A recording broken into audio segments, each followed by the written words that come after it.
Hello, everyone, and welcome to another episode of Selling Greenville, your favorite real estate podcast here in lovely Greenville, South Carolina. I'm your host, as always, Stan McCune, realtor right here in the Greenville area. You can find all of my contact information in the show notes if you need to reach out to me for any of your real estate needs. Just a reminder, please subscribe to the show. Please leave a rating or a review if you're using Apple Podcasts or if you're using Spotify. If you're watching this on YouTube, which we now have a YouTube playlist. Don't search for Selling Greenville. Again, if you want to find it on YouTube, this will be a good episode to watch on there. Just search for my name, Stan McCune, MCCUNE. You'll find me on there, and I have a playlist for the Selling Greenville podcast on there. Someone else already stole the Selling Greenville channel, so I don't have access to that, but you can find me by just looking up my name on YouTube. There's going to be a bunch of different graphics that we're going to be showing in today's show, so that would be a good one to tune into at that point. Please leave comments, subscribe to my channel, all of that kind of stuff. I have more plans for that channel in the future, so I'm really hoping to be able to grow that and to expand it. But today we're going to be talking about the Greater Greenville Association of Realtors market stats for the month of March. They were a little bit delayed producing this. They had some kind of technical difficulties. So we're nearing the end of April, and we're just now getting March statistics. But I think that this will be really helpful. There's a lot of very interesting things in the statistics for this month. So we're just going to hop right in, and I'm just going to start right away with the new listings data. Now, we're trying to track a few different things. We're trying to see where the market is going, but we're also we're looking at things month on month. But as always, we're looking at things year on year. And again, this is the Greenville, South Carolina data. So some of this data and some of my conclusions are not necessarily going to apply to the rest of the country. That's an important thing to keep in mind. But the very first thing we need to look at is new listings. New listings for the month of March were actually quite strong. It was 1,929 new listings. Historically, that's a pretty good number. And that was up 8.8% year on year from March of 2022, when the number was 1,773. So that's good. That's a positive. We've been needing more new listings, more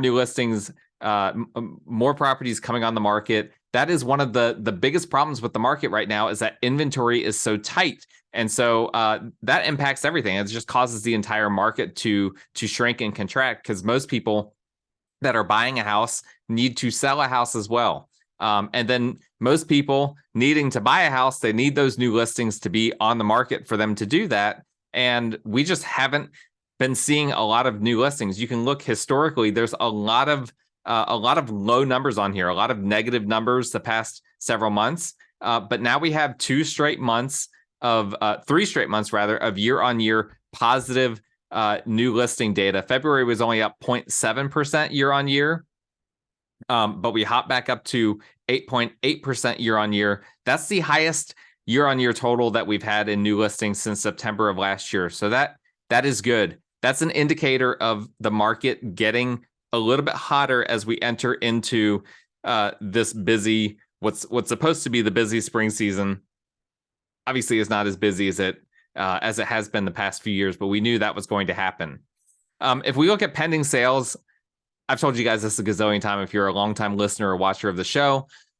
Pending sales is always a month behind. So if you remember last time we went through these GGAR market stats, the pending sales for the month of February was in the 700s. So we typically have to adjust these numbers. Well, we're typically looking at the month before, so we'll look at February. And then I'm going to assume that the numbers for March are probably about 400 pending sales behind, something like that. I don't know why that's the case, but it consistently is. But pending sales for February, since we need to go back and look at that, we had 1,216 pending sales. What does that mean? That was down 10.9% year on year from February of 2022, and it was at 1,365. So again, this is what we're seeing. The market contracted, and the market has been contracting, but not at the rate that it was to end 2022. If you're looking at this on YouTube, you can see that the final 3 months of 2022, we had negative increases or decreases of above 24%. And we had 24.8% in October, minus 28.6% in November, minus 25.7% pending sales in December. So it's been much less dramatic to start this year. January was only down 6.9%. February was only down 10.9%. March is going to be down as well. I would anticipate that this March number, which is currently showing 970, probably next month will be redacted to being around 1,400. That will be down from March of 2022, which was 1,575. But this is just what we're seeing because of the interest rate increases, the mortgage rate increases, pending sales, everything is down. The market has contracted. We're not going to have as many sales or as many closings as we did the year before. Now, that being said, it's not as bad as it could be. I mean, if you're looking again at the actual trend, the numbers that where we've been hovering around the 1,200 pending sales number, historically, that's not that bad of a number. In fact, just going back a few years ago, that would have been towards the top end of the market. So even though the market has contracted and it feels like it's contracted a lot in comparison to the past few years, historically, not as bad as you would think, given the sharp mortgage rate increase that we've seen the past 9 to 10 months, even going back a little bit further than that. Closed sales, this is usually an accurate point of an accurate data point on here. And this is very interesting. Closed sales were, again, we're talking about the market contracting, but for the month of March, closed sales were only down 7.6%. Now, remember, closed sales are, that's when a property actually sells, not when it goes under contract. That's what pending sales is. Pending sales is when it goes under contract. So obviously, closed sales reflects what's happened in the previous few months. So we just said that February January was only down 6.9%. February was only down 10.9% in terms of pending sales. So it makes sense that closed sales was only down 7.6%. But we're seeing a trend here. So we had started to see, going back from really from July of last year and June of last year as well. And that's kind of when most people that really study the housing market, they consider that we went into a housing recession starting in June of last year. We saw mostly negatives year on year in closed sales since then, but it really started to ramp up again towards the fourth quarter of last year when we started going into double-digit negatives for closed sales. This is the first month since August of last year. March was the first month since August of last year that we went into that we weren't in double-digit negatives for closed sales. So again, this is an indicator that we have a stronger market than if you're reading headlines about how bad the market is right now. All these things. It is a stronger market in Greenville than you might realize. And this is really astonishing to me that the closed sales could be in single-digit negatives. I really would have expected this to have been throughout the entire year in double digits, as long as we have these interest rates well above 6%. So I find that interesting. That's just a testament to the resiliency of the Greenville market. This is also a very interesting stat, the days on market until sale. This is something that we track very closely because this directly correlates to how hot the market is, right? This is the average number of days between when a property is listed and when an offer is accepted in a given month. I've been saying that I would not be shocked if this number soared into the 70s or 80s, simply because we have all of these listings from months and months ago that just were priced way too high. And so then eventually, once they go under contract, once they sell, then my theory was that we would see a glut of a bunch of properties that have been on the market for 3, 4, 5 months that finally go under contract because they were just really overpriced. They finally go under contract below what they were, well below what they were listed for. And then we'll see this number soar. But that hasn't happened yet. We have seen it soar. So I was right in that prediction up until February, when we saw it soar up to 57 days on market, which is a 90% year-on-year increase from February 2022, which was 30 days. Now, March, though, we saw a month-on-month, basically things go flat. March only went up to 58 days, so 1 day longer day on market versus February. That being said, that is 100% increase, the largest year-on-year increase that we've seen basically in any of these charts from the 29 days on market that we saw in March of 2023.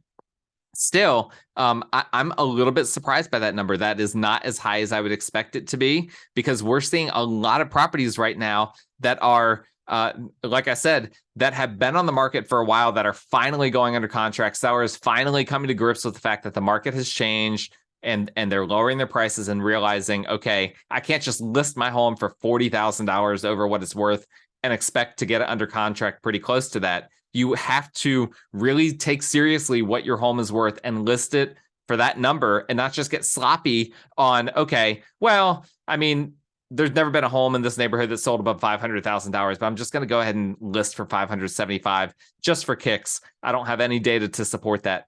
People did that for a while, and it didn't penalize them that much when we had this pandemic boom in the real estate market. But people that are doing that now are getting heavily penalized, and it's a bad idea. Don't do it. But all of that to be said, that was why I thought that this number would soar. But the fact that this number has kind of flatlined, at least for now, tells me something very important, because we are seeing a lot of those homes that have been on the market for a while going under contract and selling after having been on the market for several months. This number tells me that we're seeing a lot of homes negate that by virtue of them going under contract right away. We're having a lot of, and I'm running into this right now, multiple offer situations. They're back. It's not a positive for most people. It's a positive if you're looking to sell your home.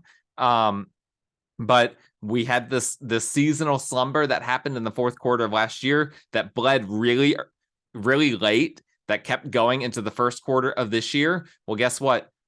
Things have been picking up quite a bit. And I've been telling you guys this for the past several weeks. Things have been picking up, and that's reflected in this data. If this stays hovering around this 58 to 60 day marker, that's going to tell me a lot. That's going to tell me that this market has really gone from being really cooled off to starting to heat up. And if we see this number start to go down, that'll really be telling. So this is going to be one of the things I'll be tracking most closely. Last time we had this conversation, we had a real heart-to-heart conversation about median sales price, right? Because I've been saying for months now, the number that I've been looking at for the median sales price in order to kind of assess where we are with the market, I've been looking to see if that would go below $285,000. You can go back months upon months. I've been saying this. If it went below $285,000, that would tell us that we're seeing prices decrease in a non-seasonal way, right? We always see the median sales price come down seasonally. That's a byproduct of a lot of things. Most of which is that the more expensive homes tend to not be selling during the holiday season and whatnot. But it tends to pick up during the spring. So what I wanted to see was, would that number during the slow season of real estate, would it go below 285? And I have some data behind that. It's a little bit of an art and a science to it. But long story short, last month we got really close. We saw basically a 0%, I guess a 0.01% increase year on year for February, when it went from 289,900 median sales price in February of 2022, only up to 290,000 in February of this year. Well, 290,000 is really, really close to 285,000, right? Well, guess what? March, it jumped back up to 299,900, basically $300,000. And that is a year-on-year increase of 1.7%. So again, the resiliency of the Greenville market is showing here. Now, a 1.7% year-on-year increase is nothing in comparison to what we had seen in months prior. In May of 2022, it was a 20.5% increase year on year. But we knew that this was going to happen. It had to happen, right? Because housing got way, way more expensive overnight when the Fed started increasing their mortgage rates. And so things have just become less affordable as a result of this. But that being said, we're not seeing a decrease, right? You're seeing all these headlines, I'm sure if you're looking at the clickbait that's out there of real estate prices going down, they are not going down. What has gone down is the increase now is much less. It's no longer a 20% year-on-year increase. Now we're seeing these increases in the single digits all the way down to 1.7%. But that's an increase from February of this year, which was basically flat from February of the year before. So again, continue to monitor that, but it does not appear that we have seen a seasonal, a greater than seasonal decrease in home prices. Home prices do appear to still be going up, and based on my read of the room, I anticipate that will continue. But we'll just have to see. I'm not gonna go against what the data says. I'm a data guy, and if the data disagrees with me, I'm gonna side with the data every day. Now, I don't spend a whole lot of time looking at average sales price, because average sales price is really heavily weighted by properties on the high end of the spectrum that sell, or properties on the low end of the spectrum that sell. I don't find a ton of value in the average sales price, but I do think it's worth noting that this was the first month, March of 2023, in a long time that we did see a decrease in average sales price of 1.4% year on year. So it went from 351 and change in March of 2022 down to 346 and change, closer to 347 year on year in March of this year. I'm not putting a whole lot of stock in that. That just tells me that that there are fewer, more expensive homes that sold in March of 2023 in comparison to March of 2022. That is the most likely reason for that happening. The percent of list price received. This is also a very, very interesting thing. So this is one of the things that I've been tracking that I really wasn't sure what was going to happen with this. And I've not made any major bold predictions when it comes to this. This is the percentage found when dividing a property's sales price by its most recent list price, and then taking the average for all properties sold in a given month, not accounting for seller concessions. Seller concessions meaning if a seller is paying for some of the buyer's closing costs, that type of thing. Or if the seller is paying for a home warranty for the buyer, those are kind of seller concessions. It does not account for that. And so obviously, as you guys probably know, if you've been listening or watching this show for a while, you know that we were over 100% year-on-year percent of list price received for quite some time. We had a good stretch from 2021 through 2022 where that was the case. And then around June of 2022, that started to go down. The question was, how far would it fall? The pre-pandemic norm was around 98%. That was what we were used to for quite some time, basically since 2017. Well, it got down all the way down to in January and February down to 97.8%. But it's basically been hovering for several months in that 98% range. Well, it went up from February, 97.8% of list price received, up an entire half a percentage point in March to 98.3% of list price received. Now, that is a big decrease from March of 2022, which was 101.2%, an insane number. But still, now we are seeing indicators that the market is still pretty stable right now. We're not seeing a big drop off in demand. We're seeing a stabilization of demand. We already had the big drop off, right? The big drop off happened, and now things are stabilizing, and we're seeing an increase that is what we would expect for this time of year.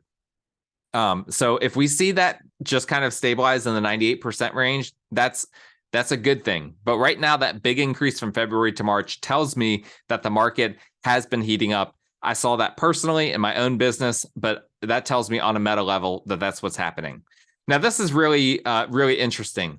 I don't know what exactly happened here, but apparently the Greater Greenville Association of Realtors completely retooled their housing affordability index. Now, the thing that I have to assume is that they basically recalculated the median household income for the Greenville area. That's the only way that I can figure that they did that, because the housing affordability index measures housing affordability for the region. I'm just going to read this just straight off of the text. I always do this. For example, an index of 120 means the median household income is 120% of what is necessary to qualify for the median priced home under prevailing interest rates. A higher number means greater affordability.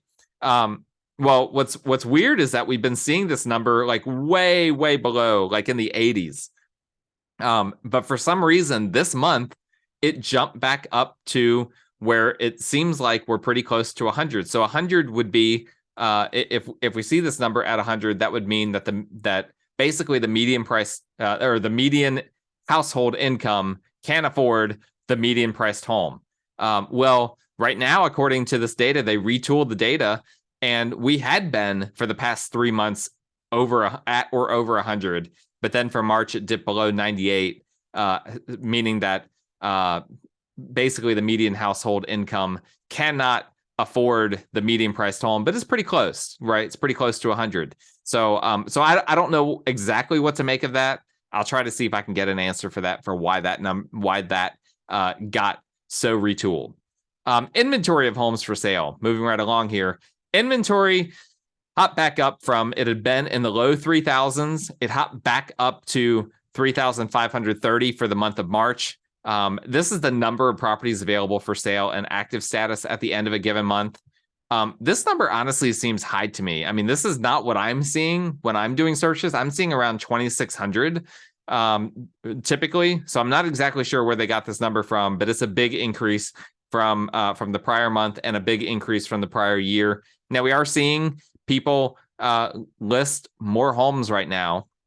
As I already said, the new listings are up. So this is reflective of that. But this 3,500 number is still well below the pre-pandemic norms of being around 4,000 homes for sale. And demand is still, which we measure in some of these other ways that we've been talking about. Demand is still in a lot of ways higher than it was pre-pandemic. So at least in the Greenville area. So we'll continue to track that. But inventory, we all know this. Inventory is running really low. And as I've said on previous episodes of the show, a lot of the active inventory right now is new construction. And that is a problem for a lot of people. A lot of people don't want new construction. They're not impressed with what's available. We just did an entire show on that. So real inventory, even as this number picks up, until the percentage of new construction to resale to active to existing home sales, until that kind of rebalances, this inventory is going to feel a lot lower than it is. Even if we do see it go into that 4,000 range, that is not going to be comparable to what it was pre-pandemic, because pre-pandemic, the percentage of new construction inventory to existing home sale inventory was just completely different. It were far fewer new construction homes in comparison. So this inventory is still very low. Month supply of inventory. This number is pegged to the pending sale. So we can't really look at March's numbers. That's going to be inaccurate, but we can look at February's number and look at the trend, and the trend is not positive. Again, the trend indicates that things started to slow down in the fourth quarter of last year, where you can see that February month supply went from, so we had been around like in the ones of month supply, which is insane. It started to go up as the year went on in 2022, finally hit the mid twos in September, where it was at 2.5. October was 2.6 months, November 2.7 months. And then since November, the number has started to go back down. December was 2.5 months of inventory, January 2.4, February 2.3. March is saying 2.9, but that's going to be inaccurate because, again, the pending sales for the most recent month, which directly impact this month's supply, is inaccurate. It's probably going to, I don't know if it's going to keep this trend of going down, but I don't anticipate it being substantially higher than the 2.3 months of inventory that we had in February. So this is still massively a seller's market. Again, I've been saying this over and over again. We're in a housing recession, but it's still a seller's market. Very weird market, and that's driven by low inventory. Month supply of inventory, we probably need to see it go into the 4s, perhaps the 5s, before it starts to feel more like a buyer's market. We're nowhere near that. So right now, very much still a seller's market.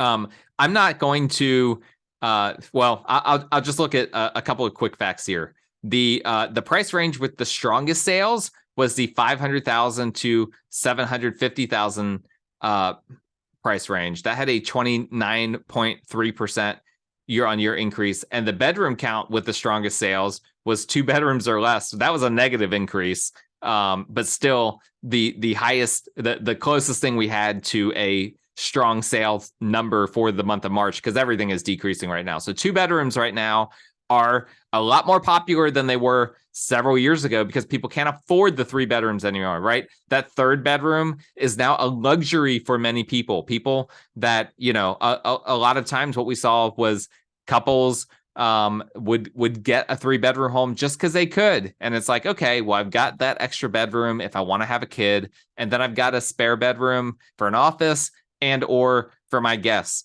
Well, now what they're having to do, because things have become so much less affordable, is say, forget it. I'm just going to go with the 2-bedroom property.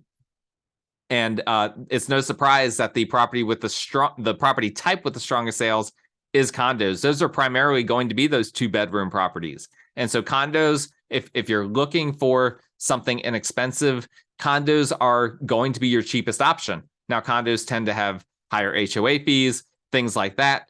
And so they aren't always as affordable as they would appear at first glance, but they are still more affordable overall in comparison to traditional detached single family residences. So we're seeing a lot of different things happen in the housing market right now.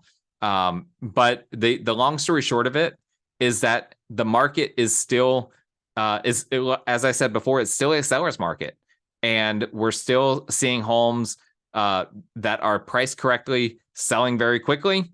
We're still seeing sellers getting upwards of 98% of what they have their homes listed for, and it's a very difficult market to buy in. That's just the reality of the situation. It's a challenging market to purchase real estate in because of how few homes there are for sale right now.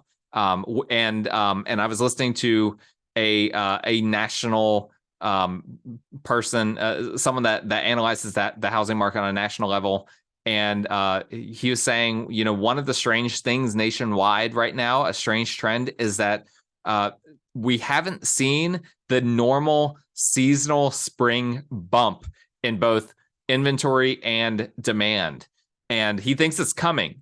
So we might end up seeing a late bloom and perhaps a really contracted busy season to real estate this year. We don't know. Nobody knows what's going to happen. It's the Wild West right now.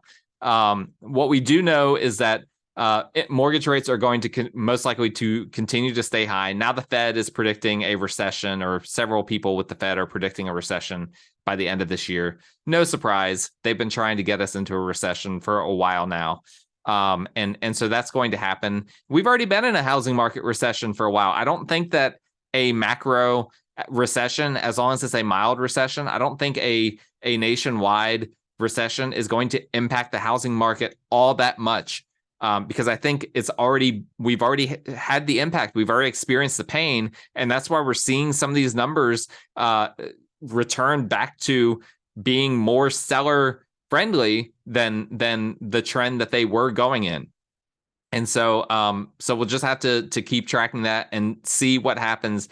But right now, not a lot of homes for sale. Homes are still selling. Prices are still going up. And the market appears to have stabilized despite all of the volatility that we're seeing in other parts of the economy. So hopefully that was helpful for you guys. We will obviously keep you on the front lines of all of this data. I appreciate you guys watching and listening. You can find me on YouTube at Stan McCune 7303. That's my weird username. I don't know how I got that. Maybe I'll change that at some point. But if you just search for my name on YouTube, you'll find me. Please subscribe to the show, do all that kind of stuff. Leave comments if you will. That would be really helpful to get more people onto the show. I'd appreciate as well if you guys are listening, please subscribe on whatever podcast platform you're using. If you can, leave a rating and a review. I would appreciate that. And all of my contact information is in the show notes. If you need a realtor in the Greenville area, I'm your guy. I appreciate you guys watching and listening. We will talk again next time.